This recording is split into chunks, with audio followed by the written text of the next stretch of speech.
Black curvy style, black curvy style, black curvy style, black curvy style. Oh.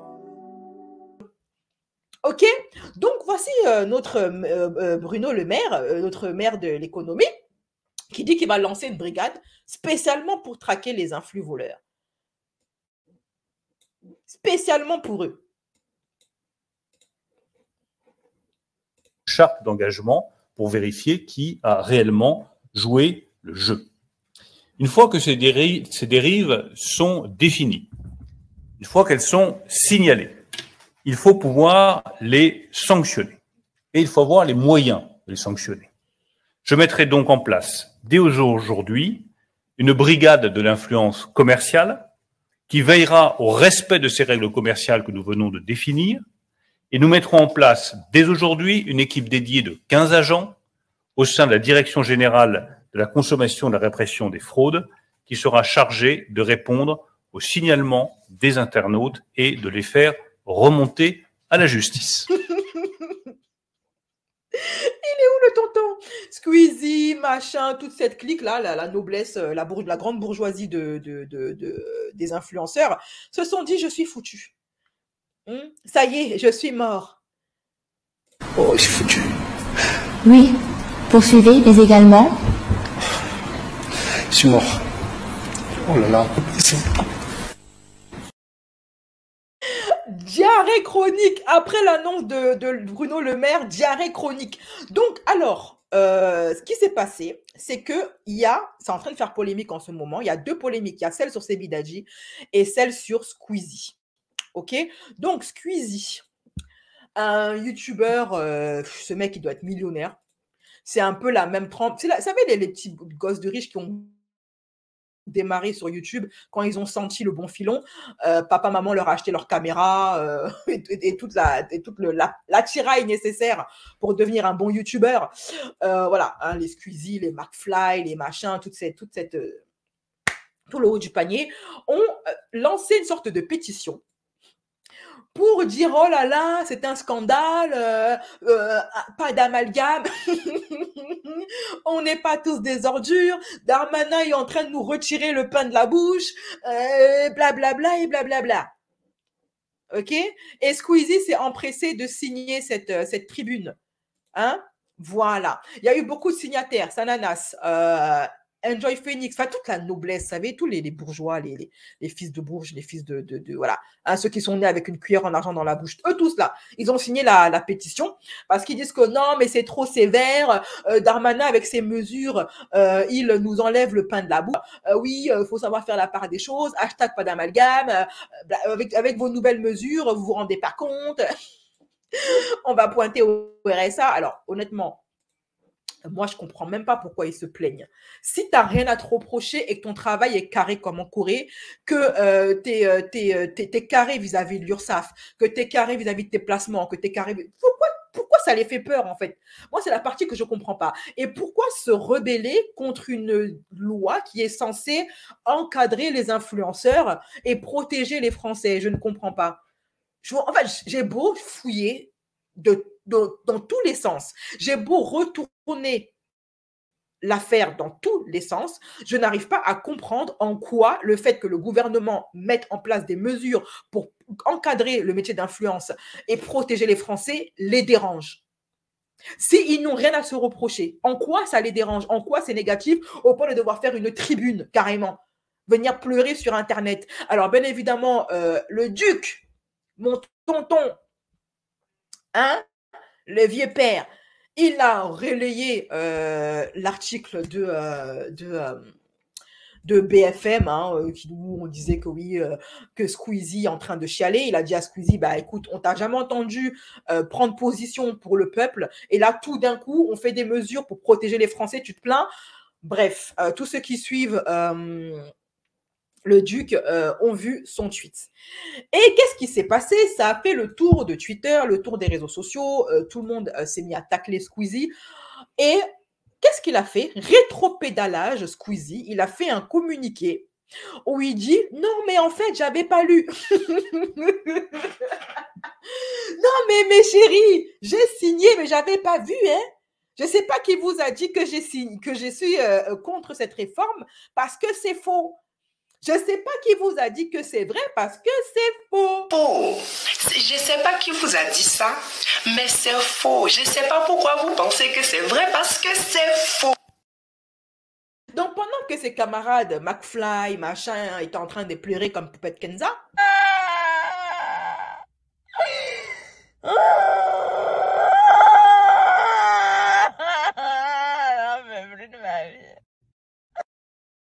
eh bien, lui, Squeezie, rétropédale et décide de plus mouiller. Et il fait l'innocent. Il dit, non, mais en fait, j'ai signé, mais sans lire. Hein. Je ne savais pas de quoi il s'agissait. Je pensais que c'était une pétition pour les Roumains. Hein. Je ne comprends pas. Moi, je suis arrivé. Il y a un Roumain qui s'est pointé. J'étais en train de manger mon petit tacos, 3 fromages. Hein, dans les rues de Paris, tranquille. Et puis, tout d'un coup, subitement, un Roumain se pointe. Il me dit, argent, argent. Euro, euro, j'ai pas d'argent. Pétition, pétition. Alors moi, qu'est-ce que j'ai fait? Je signe, sans savoir de quoi ça s'agit. Et c'est là qu'elle n'est pas ma surprise, mon étonnement. Hein?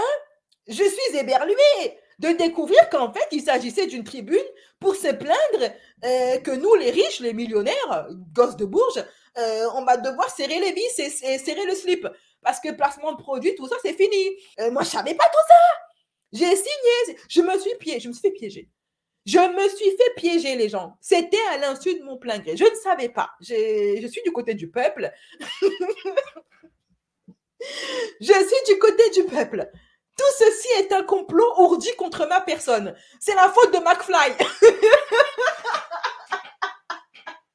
C'est la faute de McFly. C'est de sa faute à lui. OK? Bon, bref, là, j'exagère, bien évidemment, parce que j'aime raconter les choses à ma sauce. Parce que j'aime bien me faire des films des fois.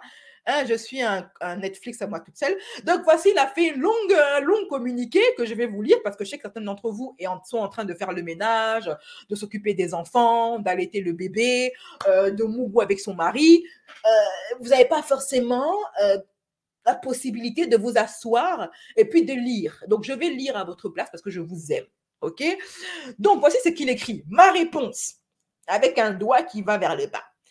J'ai fait l'erreur de donner mon accord pour que mon nom apparaisse dans une tribune très maladroite, que je n'ai même, très bancale même, que je n'ai même pas lu. Non mais attends. Squeezie, Squeezie, Squeezie. Squeezie, mon fils. Hein? Squeezie, Squeezie, Squeezie, Squeezie. À d'autres. Hein? S'il te plaît, à d'autres. Bon, continuons la lecture. On m'a présenté cette tribune comme un moyen de nous défendre devant les lois trop extrêmes qui auraient pu pénaliser à tort les honnêtes créateurs de contenu. En réalité, cette tribune... J'aurais dû le faire avec l'accent bourgeois. OK? En réalité, cette tribune ne fait aucune distinction entre les créateurs de contenu et les influenceurs, hardy, et semble juste essayer de limiter la casse sur les influenceurs mal intentionnés.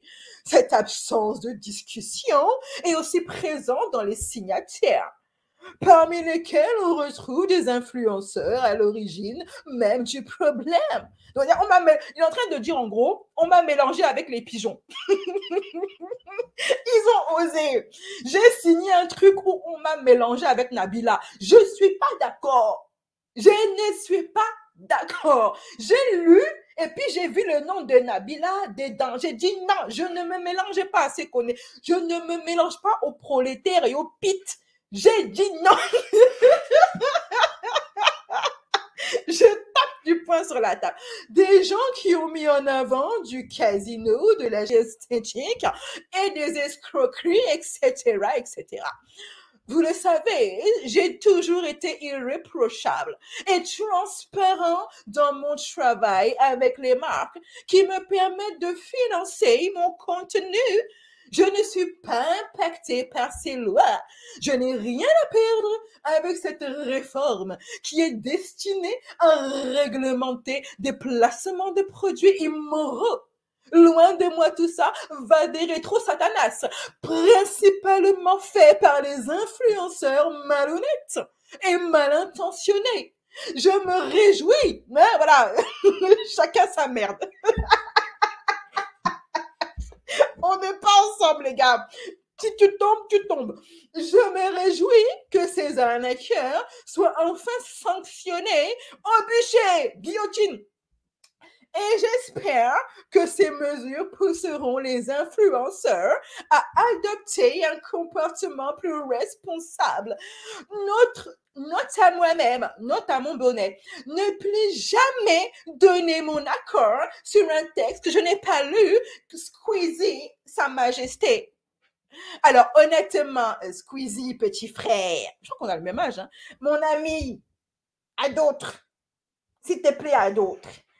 Vous, là, la noblesse de YouTube, les gens à 10 milliards de vues sur YouTube, vous devez taper le million par mois grâce à YouTube, plus vos sociétés, plus vos placements de produits, etc. Abi, tu pourrais nourrir moi et toute ma famille pendant 15 générations. Vous, là, les McFly et Carlito, Carlito, il ne s'est pas mêlé à ça. Les McFly, les Enjoy Phoenix, mais vous avez des batteries d'avocats. Vous avez des batteries d'avocats. Et je ne compte même pas le nombre de conseillers en images et en communication que vous avez depuis le berceau. Vous avez commencé YouTube avec des avocats et vous finirez YouTube avec des avocats. Ces gens-là ne peuvent pas péter sans l'accord de leurs conseillers financiers et de leurs conseillers en images, de leurs conseillers en marketing. Ils ne peuvent pas chier sans l'accord de leur conseiller en marketing. Et il veut me faire croire qu'il n'a pas lu ça avant de signer. Squeezie, quand même, mon petit frère. Dis que tu regrettes que tu te sois retrouvé dans la sauce, mais de dire que tu n'as pas lu.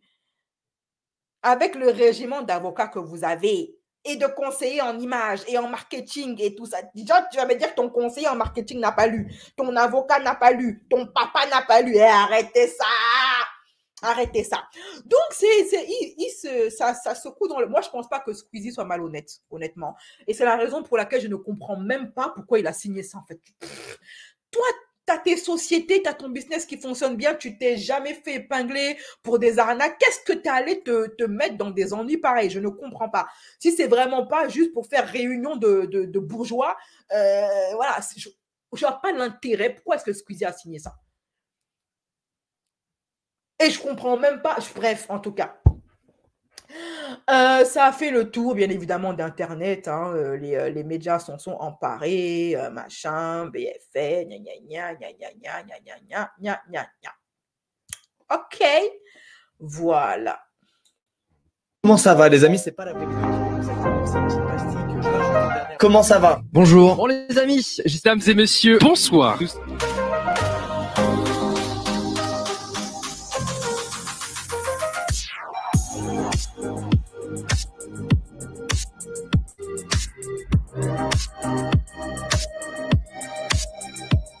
Donc vous avez, mes bébés, le paiement en plusieurs fois sans frais.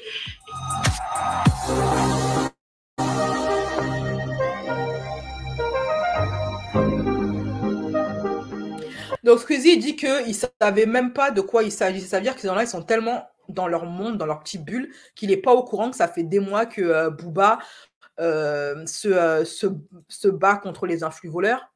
Il va me dire quoi, Squeezie, que là où il vit, aux Bahamas ou je ne sais pas où, il ne regarde pas les infos, il ne regarde pas Twitter, il n'est pas au courant de ça, de ce que Booba est en train de faire sur les réseaux depuis des mois. Bref, ça prouve qu'une seule chose, c'est qu'ils sont vraiment, vraiment dans leur petite bulle et ça, je trouve ça dommage. Alors, là, on a commencé l'intro. Maintenant, on va aller à l'anus du sujet. Ok?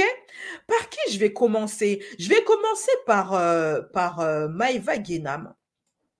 Maïva Guénam, c'est tellement la hesse qu'aujourd'hui, elle taffe gratos. Elle taffe gratos dans des restaurants, tout ça, tout ça. OK? Elle est devenue intérimaire. Même les intérimaires, on les paye. Donc maintenant, comme elle est placement de produits, c'est gâteux, plus de télé-réalité, elle retourne travailler comme les prolétaires. Mais bébé, si vous êtes une entreprise à Marseille et à Paris et que vous voulez que je vienne travailler gratuitement pendant une journée chez vous, contactez-moi sur cet email. Bon, il n'y a pas de faute d'orthographe, ça veut dire que c'est pas elle qui a écrit ça. Aujourd'hui, je suis allée travailler dans un restaurant italien et demain, donc elle allait faire des pizzas et voilà. J'irai, des churros, j'irai dans une boucherie et chez un coiffeur. Hâte de tout vous montrer, mes bébés. Alors, est-ce que c'est une nouvelle télé-réalité? Je sais pas. Je sais pas c'est quoi son délire à aller taffer gratos dans des kebabs. Et bébé, si vous êtes une entreprise à Marseille et à Paris et que vous voulez que je vienne travailler gratuitement chez vous, je vais vous mettre une adresse mail et je vous laisse directement les contacter. Alors là, aujourd'hui, par exemple, j'ai travaillé dans un restaurant italien. Demain, je travaille dans une boucherie halal et chez un coiffeur. Et voilà, c'est gratuit. Vous avez... Je prends pas d'argent là-dessus. Donc, je vous mets toutes les informations ici. Alors, Sarah Frézou a dû revendre sa maison et retourner en location. Sa maison à Dubaï et retourner en location. C'est vrai qu'il y a beaucoup d'espace. C'est vrai que je pense que vraiment pour le coup, la maison, c'était mon coup de cœur. C'est pour ça que je l'avais acheté. Je pense que c'est l'heure pour moi déjà de vendre. Dans le sens où je vais pas vous mentir, avoir la boule au ventre tous les 3 mois pour payer le crédit, faut assumer, c'est de grosses sommes. Alhamdoulilah, j'ai fait une bonne plus-value. J'ai remboursé le chèque, j'ai remboursé le crédit. Du coup, ça m'enlève un poids de ouf. Vous pouvez même vous imaginer à quel point, parce que moi je suis pas là à vous faire des blagues ou quoi que ce soit. L'appartement là que je viens de vous montrer, donc je vous disais, l'appartement que j'ai pris, c'est une location. C'est une location, les amis, et j'ai pas honte de le dire.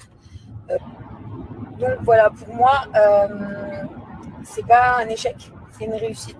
Il faut savoir gérer les choses.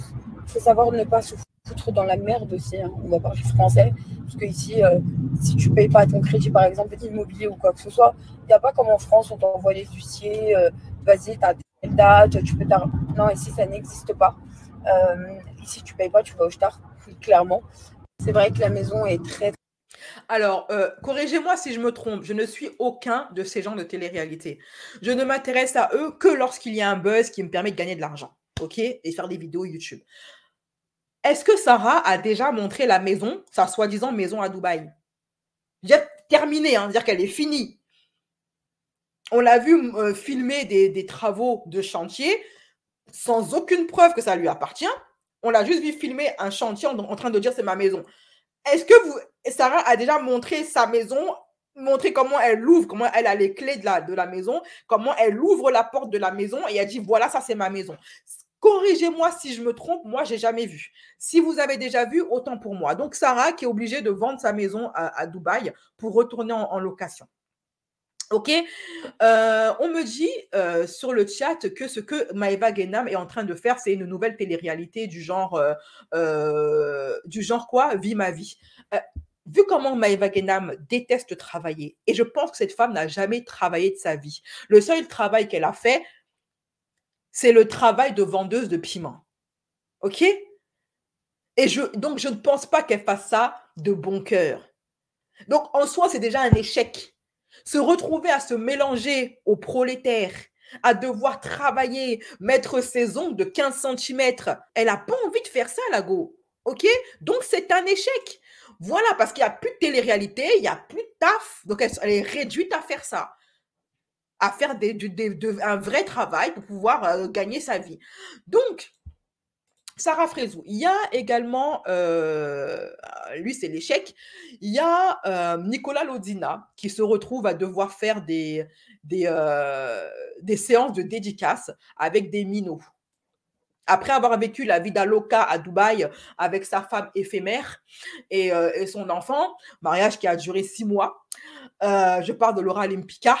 après avoir insulté les Français en disant que ouais, lui, il gagne très bien sa vie, qu'il a des parts de marché dans la télé-réalité. Maintenant, la télé-réalité, c'est fini, donc il va gagner sa vie comment? Qu'il a sa part dans les prods et s'être vanté d'avoir bien géré son business. Voici, à presque 40 ans, Nicolas qui se retrouve à devoir faire des séances de dédicaces avec des minots à peine sortis de l'œuf. Je coupe le son parce que ils ont mis la chanson de Ciara et je coupe pour droit d'auteur. Le voici, tonton gros ventre. Voilà, tonton gros ventre, on dirait un Congolais, buveur de bière, se retrouve à devoir faire des dédicaces à des minots, quoi.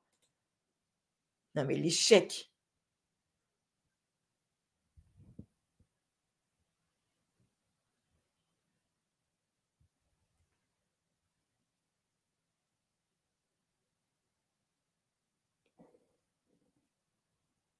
Les stars américaines, leur public sont des adultes. Eux, ce sont des enfants qui sortent de l'œuf. Et vous croyez qu'il prend du plaisir à faire ça? Non, ça lui casse la tête de faire ça. Il n'a pas envie d'être là. Il n'a pas envie de dédicacer à des minots, se lever tôt le matin pour faire ça. Mais il est obligé parce que c'est sûrement la seule entreprise qui l'a appelé pour un contrat. Il a dû même pas gagner beaucoup. Il a dû gagner 500 €. Et maintenant qu'il n'y a plus de télé-réalité, leur cote a salement baissé à l'Argus. Je pense que maintenant, les placements de produits, les tarifs sont vus à la baisse. Il y a également le couple infernal, Jazz et Laurent, qui se retrouvent à devoir faire des bookings en boîte de nuit parce qu'ils n'ont plus d'argent. Depuis que Booba a tué leurs arnaques, que leurs comptes Snapchat ont sauté, compte Instagram de Laurent sauté, Jazz qui l'aide un peu avec son compte Instagram en envoyant les gens vers son compte Telegram qui ne fonctionne plus, ok, elle se retrouve à devoir faire ça, des bookings, alors qu'elle ne supporte pas les Français, elle ne supporte pas son public. Précision, je ne fais pas les bookings en boîte de nuit. Cependant, on fait le booking en boîte de nuit, mais groupé, c'est-à-dire Sisika, Laurent et moi, ensemble. Donc, Sisika en showcase et Laurent et moi qui sont là avec lui. Mais sinon, je ne fais pas moi-même genre des bookings boîte de nuit seul. Donc, que vous soyez pour un anniversaire privé, que ce soit pour une bar mitzvah, que ce soit pour, je sais pas moi, un salon de coiffure, un restaurant, une bibliothèque, peu importe, et que vous souhaitez me booker, vous pouvez contacter le numéro directement qui avait sur le flyer. C'est vraiment très triste. Les millions. Où sont les billions de son mari? Son mari n'a pas fait de placement. Je ne comprends pas. Où sont ces billions? N'est-ce pas, il s'appelait Laurent Billionnaire. Normalement, elle ne devrait plus avoir à travailler de toute sa vie. Et ça sur 37 générations. Comment se fait-il que son mari billionnaire, hein, elle se retrouve à devoir bosser et à supporter la sale gueule des Français qu'elle ne peut plus s'encadrer, ni en nature, ni en peinture, ni en hiéroglyphes, ni en quoi que ce soit? Moi, je m'interroge. Mes amis, je m'interroge. Donc, ils se retrouvent à là. Alors maintenant, vous savez ce qu'ils font quand ils n'ont plus rien à se mettre sous la dent. Dernière solution de repli, leur gosse. Voilà. C'est Chelsea, maintenant que les parents sont ruinés, sont ruinax, c'est Chelsea qui va devoir porter le flambeau, qui va devoir, je ne vais pas dire le mot, qui va devoir se vendre pour pouvoir nourrir sa famille. Ok. Hey, le public est chaud ce soir en direct de Koh Samui. Vous êtes chaud?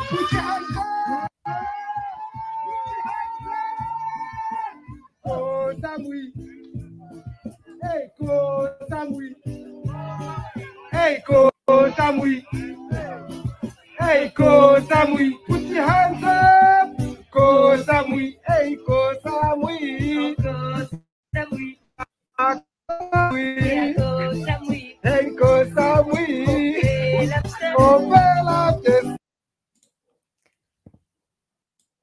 Je vous ai dit que quand la télé-réalité se sera terminée, ils vont tous retourner à leurs premières amours, la vente de piment. Eh bien, il faut savoir que Julien Bert, Skyres TV a balancé les screens de son compte OnlyFans ou Mime ou je sais pas quoi, où Julien Bert propose des vidéos de lui en train de s'éplucher la banane pour 24 balles, 50 balles. Donc, je ne savais pas que Julien Bert, je savais que beaucoup de mecs de TVR étaient des vendeurs de piment, mais pour Julien Bert, je l'ignorais. Et c'est avec Skyres TV que j'ai découvert que Julien Bert vend le piment. Et vend le piment sur BIM. Mais il n'est pas le seul à vendre le piment. Des rencontres comme ça, hein, comme Nicolas Lodzina, samedi 18 mars, showcase, même pas 45 j'aime.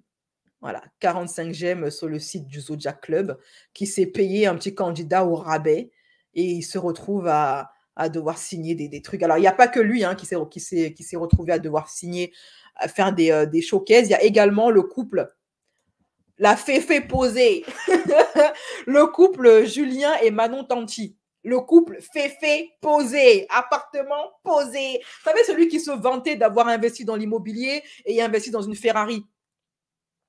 Hein? Celle qui disait dans une discussion au téléphone qui a fuité, Manon qui disait ouais, on travaille comme des chiens avec les placements de produits, machin, etc.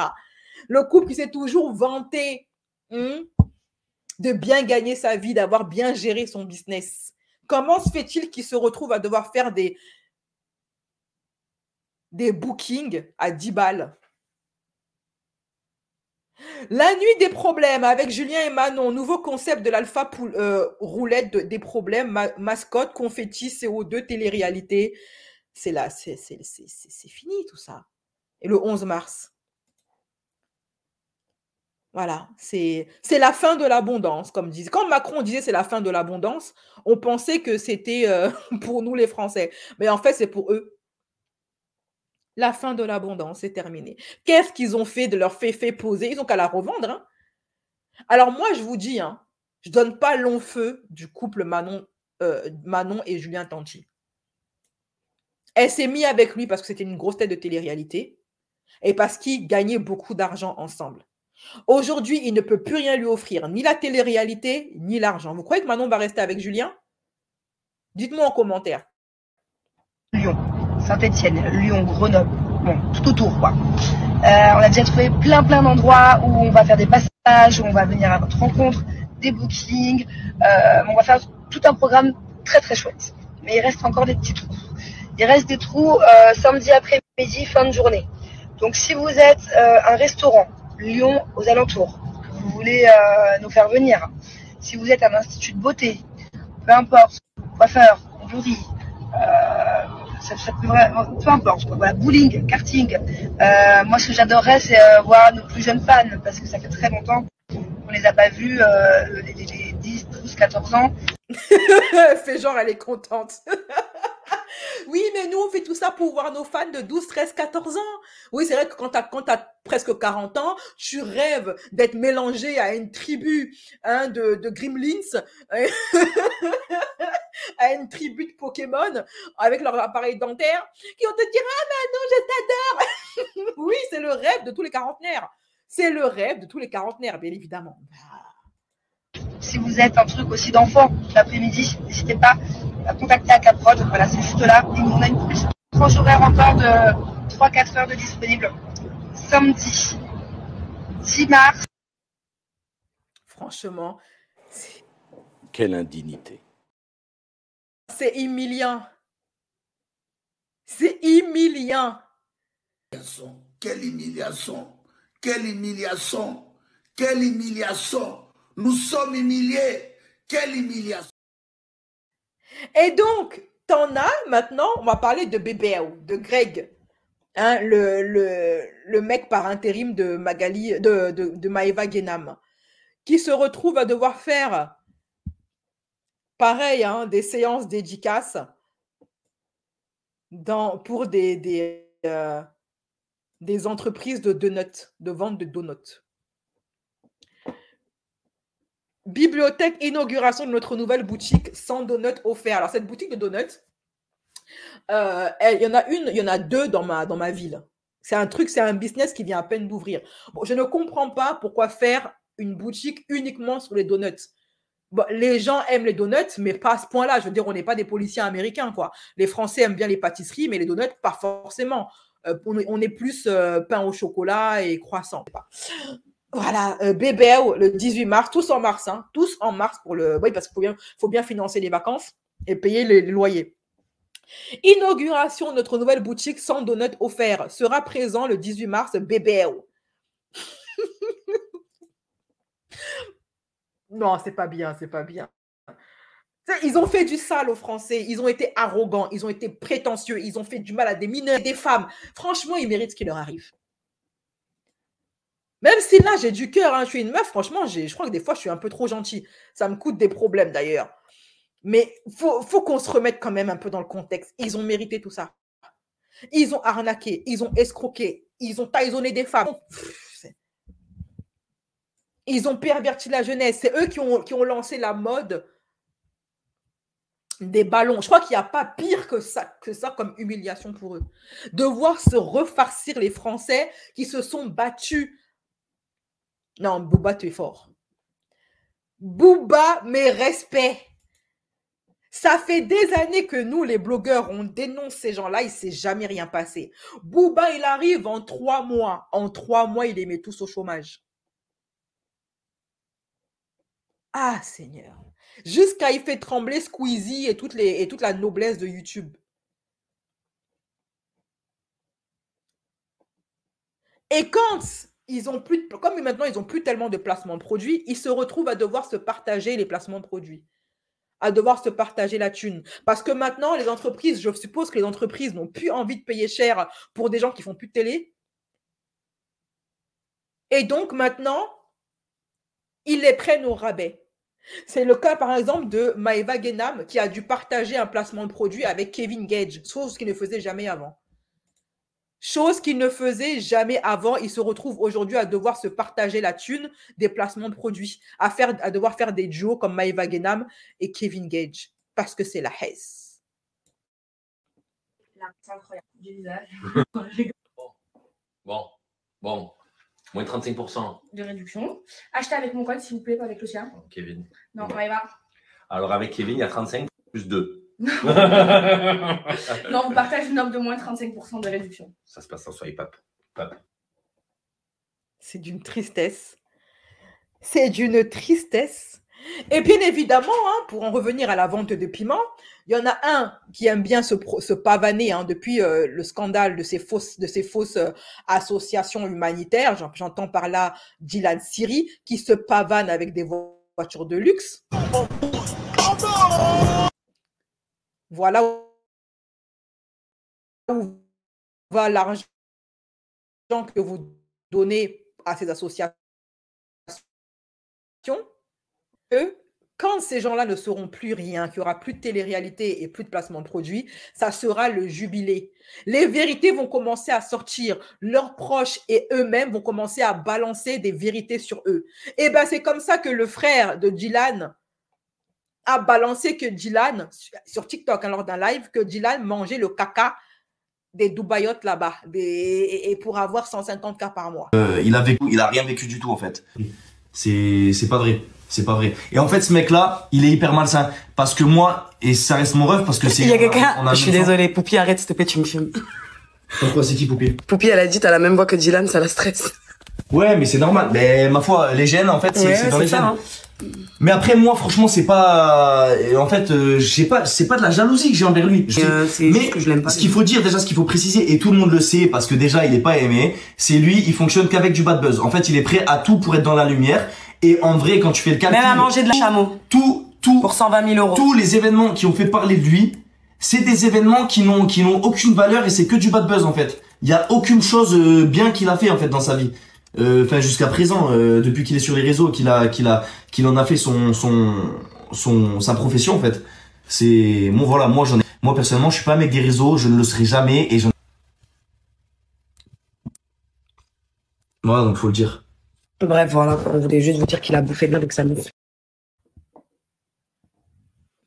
Donc, comme vous l'avez entendu, hein, ok, voilà. Quoi d'autre? Il y a également ceux qui se retrouvent, qui avaient arrêté, il y a les WAGs, les anciennes WAGs, qui ont divorcé, qui ont eu l'idiotie de divorcer, quand elles étaient madame footballeur, au lieu de rester tranquilles et d'assurer leur avenir, parce que demain, on ne sait pas de quoi il fait, elles ont fait le choix de divorcer une fois que les 5 ans étaient atteints, qui leur permettait d'avoir une pension alimentaire assez conséquente. Mais il faut croire qu'apparemment, la pension alimentaire ne suffit pas, puisqu'il y a des anciennes WAGs, comme Mélanie Dacruz, qui avaient arrêté la télé-réalité et qui se retrouvent à devoir refaire de la télé-réalité.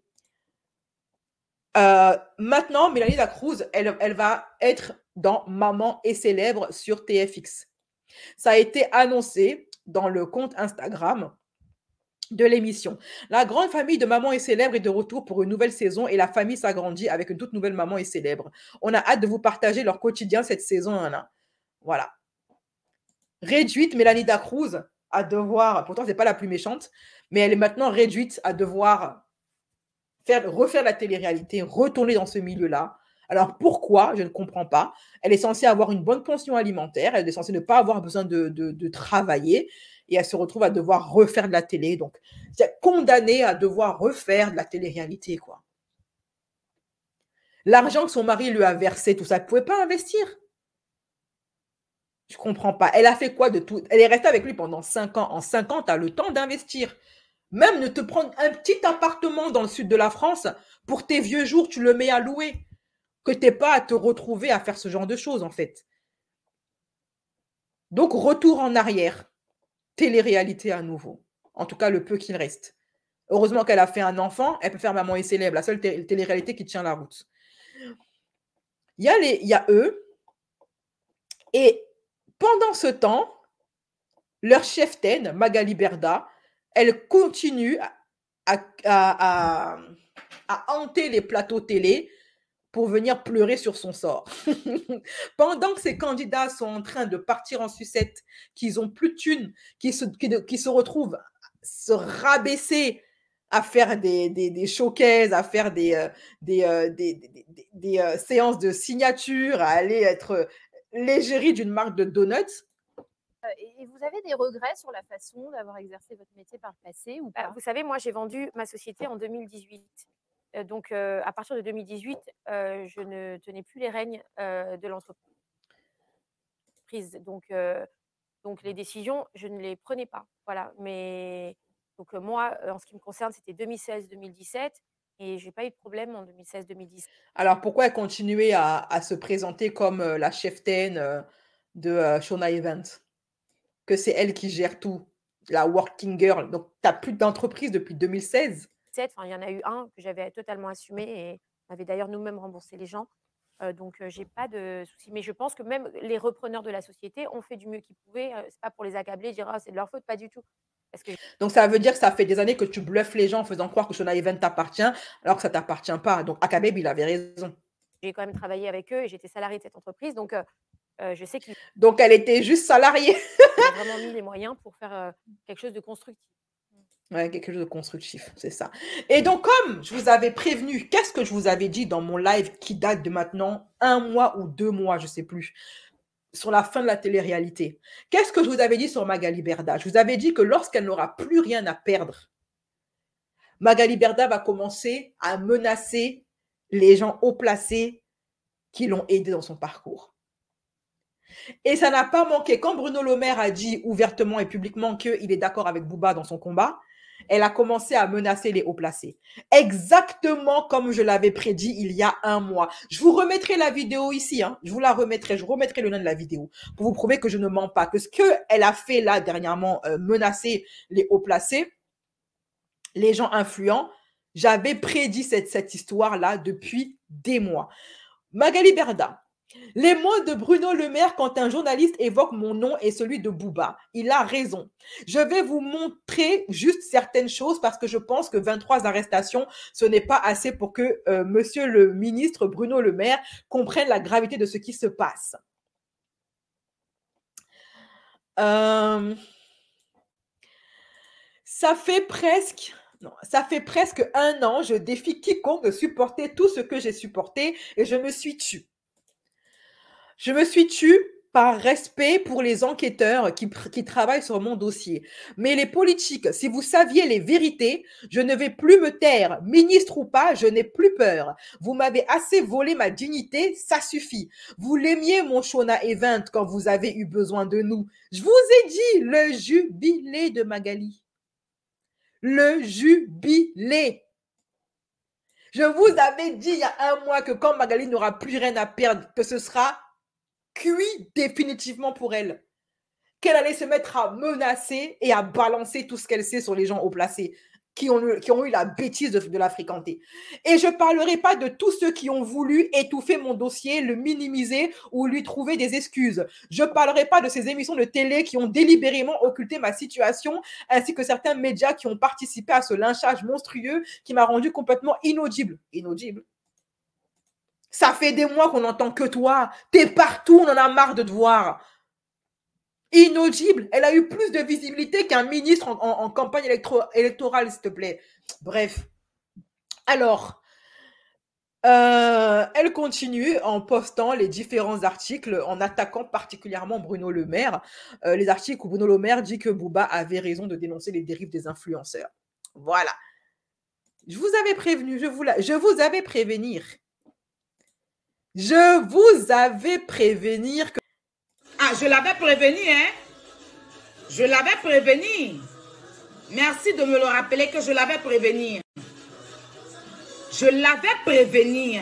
Il y a les influenceurs youtubeurs qui sont également dans la tourmente, comme c'est le cas de la mère de Swan et Néo, qui aujourd'hui, et son mari et elle, ont été condamnés à de la prison ferme pour avoir arnaqué des centaines de Français avec leur club de rencontres là, machin. En fait, ce qui se passait, c'est qu'ils promettaient à des Français de trouver l'amour dans les pays scandinaves et en Afrique, mais en fin de compte, tout était à leurs frais, et même faire venir les jeunes femmes était à leurs frais, mais finalement, les jeunes femmes, ils ne les voyaient jamais, ils n'en voyaient jamais la couleur, ils n'en humectaient jamais l'odeur. Donc, ils se sont retrouvés condamnés après des années. Et donc, du coup, c'est leur fils qui a repris le flambeau, la chaîne YouTube et tout ça. Néo affirme ne jamais s'être fait exploiter par ses parents. J'ai récupéré toutes les chaînes. Tout m'appartient. C'est moi qui reprends le flambeau à assurer le YouTuber. Oui, parce qu'il faut bien que quelqu'un fasse tourner la marmite. Donc, les deux, ils se sont exprimés lorsque les nouvelles de leur condamnation a été rendues officielles et publiques. On voudrait pouvoir vous dire la vérité par rapport à tout ça. Mais c'est un peu compliqué. Parce que la vérité ne nous concerne pas que nous, en fait. Voilà, la vérité concerne aussi d'autres personnes.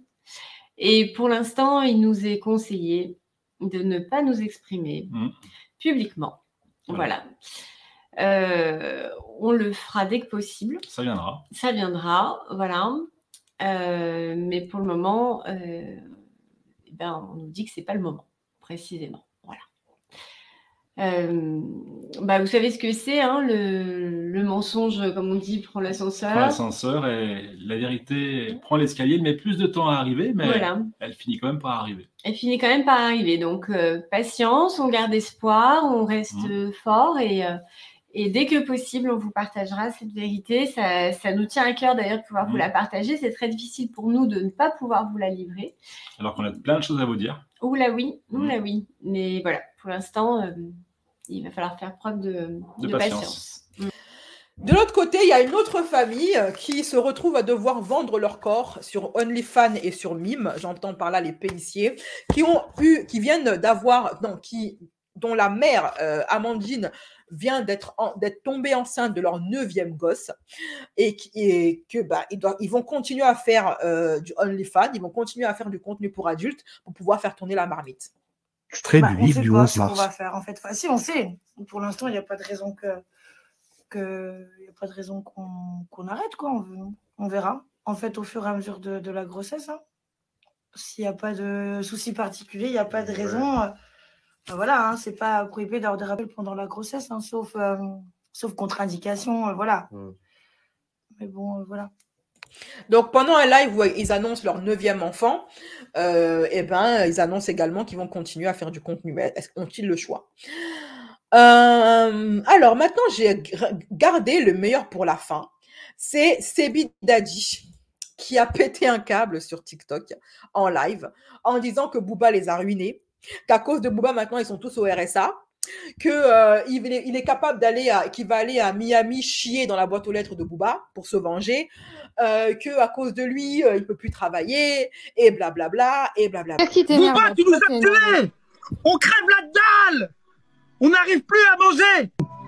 Mais là, t'es en train de lui montrer t'es en train de lui montrer que là, il a réussi et il faut pas. Mais il a réussi! Il a réussi, Maros! Il nous a tués! On mange plus les influenceurs, il n'y a plus de travail, on est ruinés, on est au RSA. Mais t'es où? T'es revenu en France ou t'es toujours à l'étranger là? Je suis en France là. Monte ta tête, titi de fraise. Là franchement, je suis pas en état là. Non mais franchement, la famille, tu te mets pas dans des états comme ça. Ouais, dis-moi. Tu te mets pas dans des états comme ça. Mais si. Ah bah si, là je suis en train de craquer, je suis en transe là. Mais ouais, je suis en transe. Alors, il a même fait un live avec Vivian, et dans lequel Vivian, il dit que lui aussi, il est obligé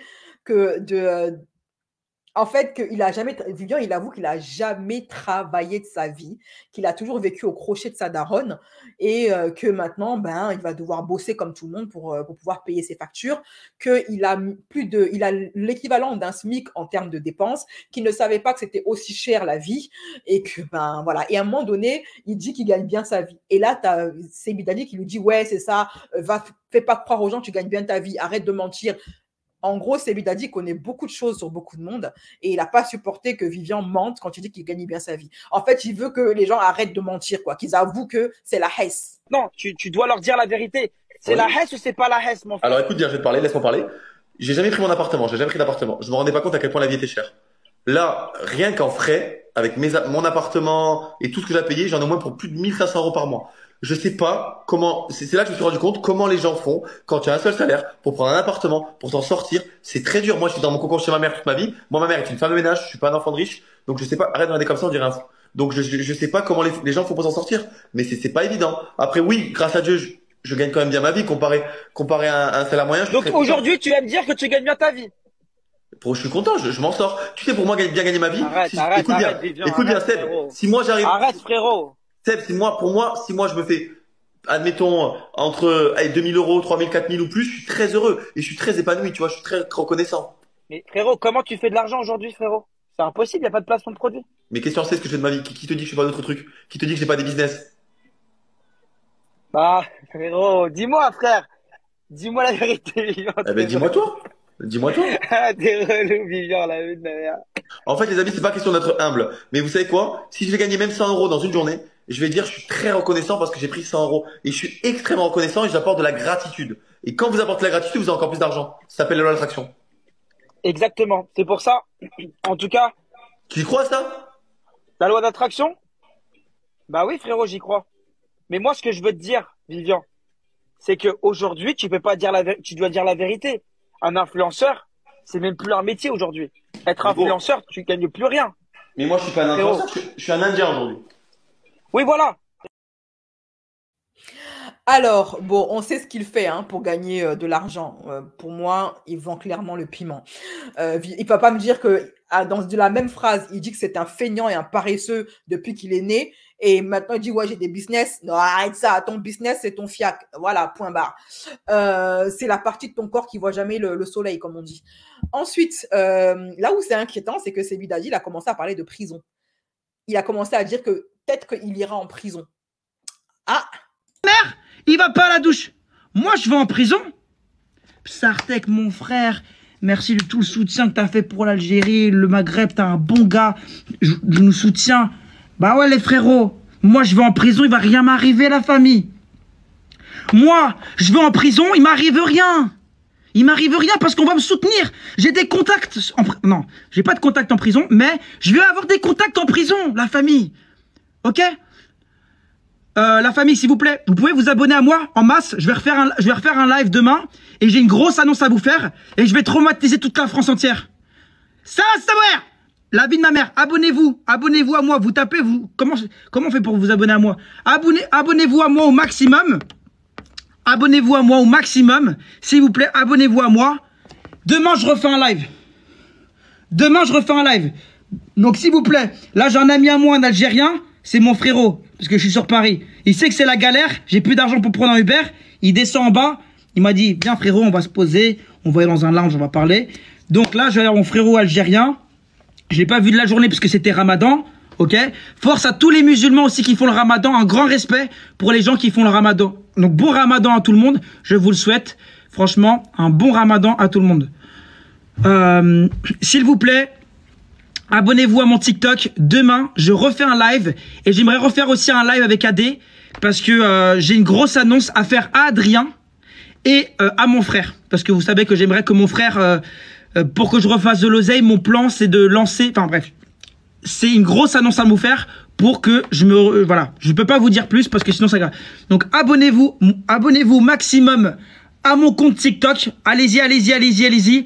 Et rendez-vous demain la famille, d'accord?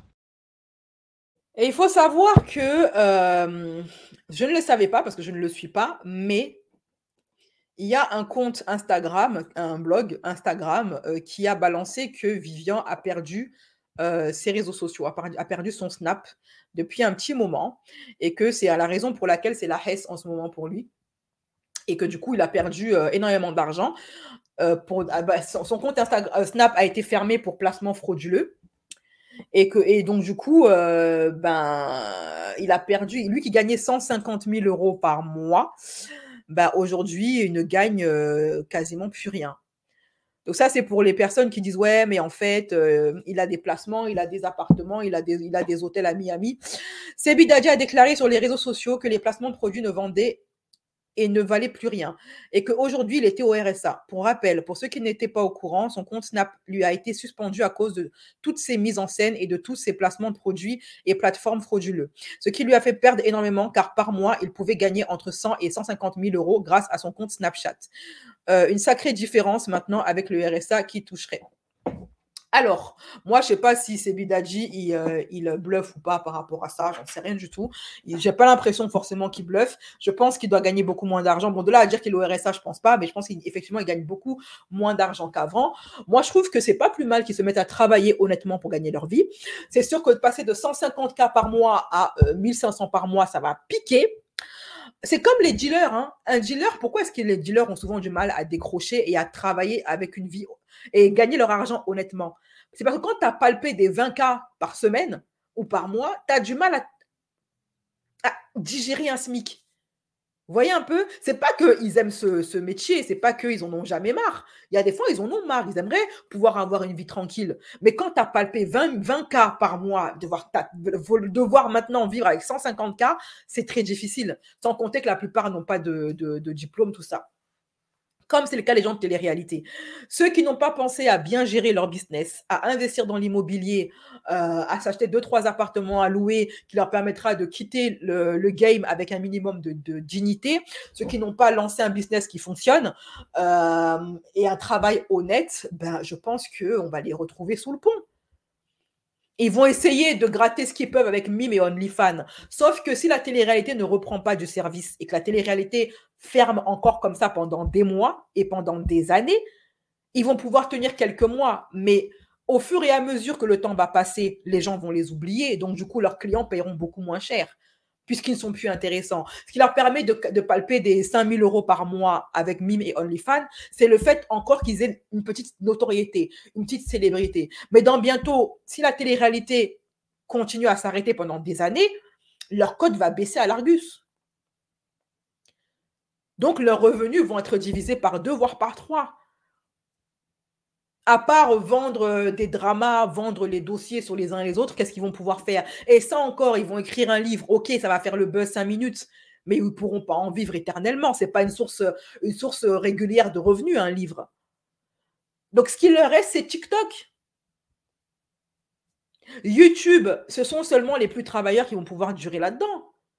Alors, certains vont essayer de se débattre en créant des faux couples et des faux dramas. Ça va tenir 5 minutes. Mais qu'on se dise la vérité, les dramas sur YouTube, ça a moins d'impact que sur la télévision. Donc voilà, je ne donne pas cher payé de ces personnes-là. Ben, tant pis pour eux. Ils avaient qu'à ne pas être arrogants. Ils avaient qu'à vraiment travailler pour gagner de l'argent. Ils avaient qu'à investir. 150 000 par mois, c'est pas rien. Il y a de quoi s'acheter 2 maisons, 2 maisons dans le sud de la France. Ben, tant pis pour vous, en fait. Ou alors, ça veut dire que cette histoire de 150K par mois, c'était un mensonge. Parce que ça fait seulement 3 mois que Booba est dans le game. Ça fait seulement quelques mois que Booba a commencé à les dénoncer. Les books, ça fait 5 ans, plus de 5 ans qu'ils sont censés gagner 150 000 euros par mois d'après leur dire. Tu vas pas me dire qu'ils ont dilapidé leurs 150 000 euros par mois en 3 mois. Alors, de deux choses l'une, soit les chiffres qui nous vantent, qui mettent en avant sont faux et qui n'ont jamais gagné autant, et qu'au trop, ils devaient gagner dans les 5 000, 10 000 euros maxi, soit ils ont vraiment flambé leur fric, mais à une vitesse incroyable. Merci Merlot pour ton don, à une vitesse incroyable. Je ne peux pas croire que tu flambes 150K par mois comme ça. Ouais. Et alors, et comme un malheur n'arrive jamais seul, c'est ce moment-là que l'URSSAF et le fisc va choisir pour leur tomber dessus. Ah, moi je vous dis, il va y avoir des vagues de personnes qui vont vouloir se foutre en l'air, des vagues de personnes qui vont retourner, c'est déjà le cas, hein, retourner vendre leur corps, c'est déjà le cas. Et il va y avoir, je vous l'avais dit, hein, pour la vente du piment, je vous avais dit que dans bientôt ils vont tous le faire, ils l'ont fait. Moi je ne donne pas cher de leur peau, hein.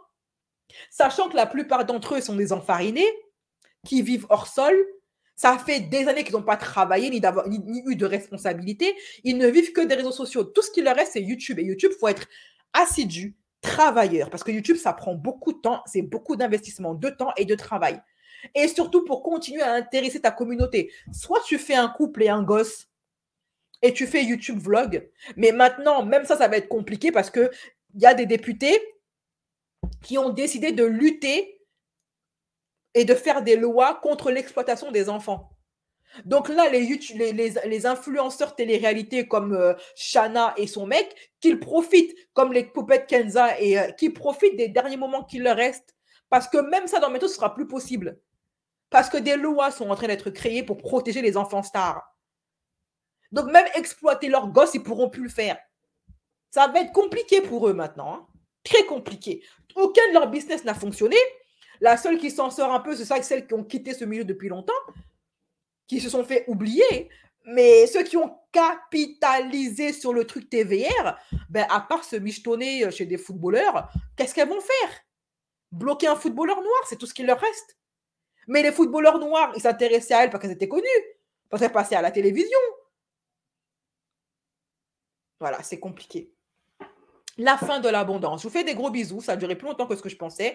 Prenez soin de vous, mes chéris. Ce live, s'il est démonétisé parce qu'il y a eu beaucoup de gros mots et beaucoup de mots interdits de YouTube, il sera disponible uniquement pour les membres de YouTube, ceux qui ont pris un abonnement sur YouTube, et sur mon site internet en version non censurée. Sinon, les autres, il faudra attendre dans la journée que je découpe le live, que je le censure à mort, et vous aurez la version censurée pour la team gratuité. J'espère que ça vous a enjaillé. Je vous fais des bisous, et le mot de la fin que je pourrais vous dire, ne soyez jamais orgueilleux vis-à-vis de l'univers, vis-à-vis des gens, vis-à-vis des petites gens, vis-à-vis des petits. Moi, comme j'ai enseigné à mon fils dernièrement, je dis, mon fils, sois toujours respectueux envers les petites gens. Sois toujours respectueux envers les gens modestes, envers les travailleurs modestes. Parce que demain, ça se trouve, c'est eux qui te sauveront la vie. C'est eux qui te rendront service. Sois toujours humble. Comporte-toi toujours bien. Prends du temps pour parler avec eux. Parce que la dernière fois, on s'est retrouvés, je devais l'emmener à l'école, et on a raté le tramway parce que j'avais pris 5 minutes pour discuter avec la femme de ménage. Et j'ai fait les métiers comme ça, très dur. Et mon fils, il m'a dit, ouais, c'est ta faute si on est en retard parce que tu as parlé avec ta copine, en parlant de la femme de ménage. Je lui ai dit, tu sais quoi, mon fils, ces 5 minutes que j'ai pris à parler avec elle, je ne les regrette pas. Et c'est comme ça que tu dois te comporter avec les gens qui ont des métiers difficiles et humbles. Parce que demain, tu peux te retrouver dans leur situation. Et demain, tu peux avoir besoin d'eux. Sois toujours humble et respectueux. Prends le temps de discuter avec eux. Dis-leur bonjour. Fais-leur des cadeaux. Parce que c'est eux qui font tourner le monde. OK? Oui, les grands, Les riches, on a aussi besoin d'eux parce que c'est eux qui créent des entreprises et de l'emploi. Mais ces entreprises ne pourraient pas marcher, ne pourraient pas tourner sans les petits. Nous sommes interdépendants. Et ce n'est pas parce que tu gagnes bien ta vie aujourd'hui que tu dois te permettre de prendre les gens de haut. Parce que ce genre de haut peut t'arriver tôt ou tard. Voilà. Bisous mes chéris, je vous embrasse, prenez soin de vous et à très bientôt.